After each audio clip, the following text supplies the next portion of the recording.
Hey everyone, it is Monday, May 29th, Memorial Day, and this is my third day of hiking in the mountains, trying to see as many lookout towers as I can. It is around 10:45 in the morning, and I am hiking the Bearpen Gap Trail in Nantahala National Forest. This trail leads from the Nantahala River up to the Appalachian Trail, which follows the crest of the Nantahala Mountains through the Southern Nantahala Wilderness. From there, it's a short 0.3 mile hike to my destination, which is the lookout tower on Albert Mountain. So this is going to be roughly a 5.8 mile hike round trip. Should take me about 3 hours, and it's going to be my only long hike of the day, I think, because I'm a little tired from hiking all weekend, and my right knee is bothering me. Not sure why. A lot of downhill, I guess, this weekend. But Albert Mountain is 5,220 feet. It's the second tallest peak in the Southern Nantahala Wilderness area, and it's one of the tallest peaks in the Nantahala Mountains, and we should get incredible views as long as the weather holds up. It is blue skies today. It's supposed to get rainy in the afternoon, but right now it looks gorgeous. I'm getting closer to Bearpen Gap. I thought I'd show you the map I'm using. This is the Southern Nantahala Wilderness and Standing Indian Basin map, which is by the U.S. Department of Agriculture Forest Service Division. These are the maps I have previously said I really like to buy, the ones by the Forest Service, because they have much better detail. This scale is 1 in 31,680, so it's not as good as some of the 1 in 24,000 maps, but this is far better than a National Geographic map. The only drawback is sometimes they're paper, so that's pretty annoying. The other drawback of these paper maps that the Forest Service sometimes has is the color detail is a lot worse than the waterproof topo maps that they have, and it's just a lot harder to read the trails. I made a mistake earlier. I thought this trail was in the Southern Nantahala Wilderness, but actually this dark green, that's the boundary, so I'm just north of it.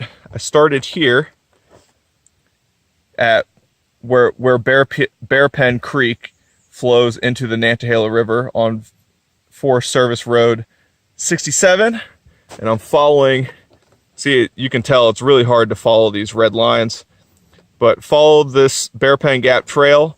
I'm around here, so I'll be getting up to Bearpen Gap soon, and then I'll take the Appalachian Trail north towards Albert Mountain. I should have known when I started the hike that I wasn't in the wilderness portion, just because it was blazed, and you almost never see blazes in a wilderness area. Oh well, sometimes I make mistakes.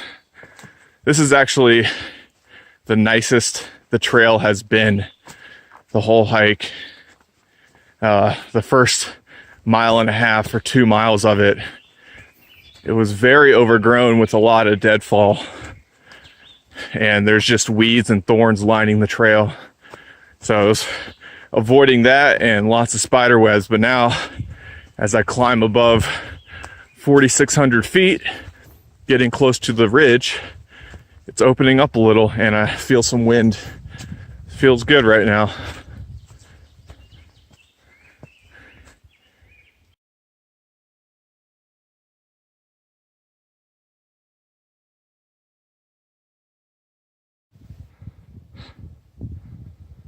On the final steep approach to Albert Mountain on the Appalachian Trail now. It's pretty steep.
I am done with the hike, just finished, and it seems like just in time because it's starting to rain.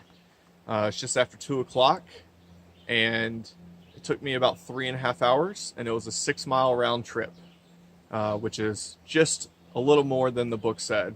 Sorry I didn't get to narrate all the peaks I was seeing up top.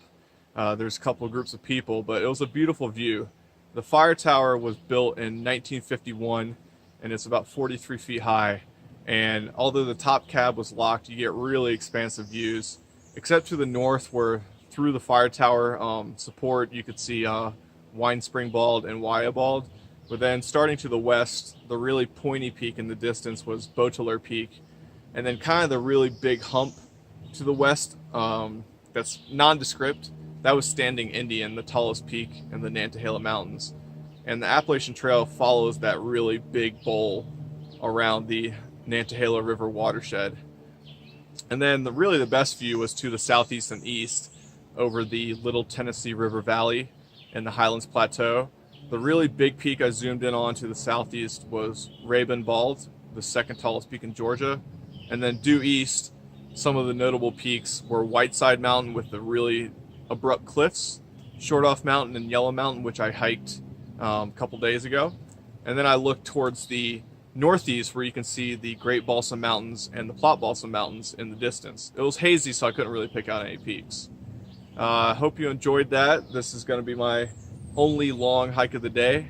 I think I'll check out one more tower that's a pretty quick road walk like the ones I did yesterday. And definitely recommend hiking up to Albert Mountain. This trail, not that difficult, but there's just a lot of deadfall and weeds and thorns along the trail, so you might want to wear some long pants. Otherwise, highly recommend it.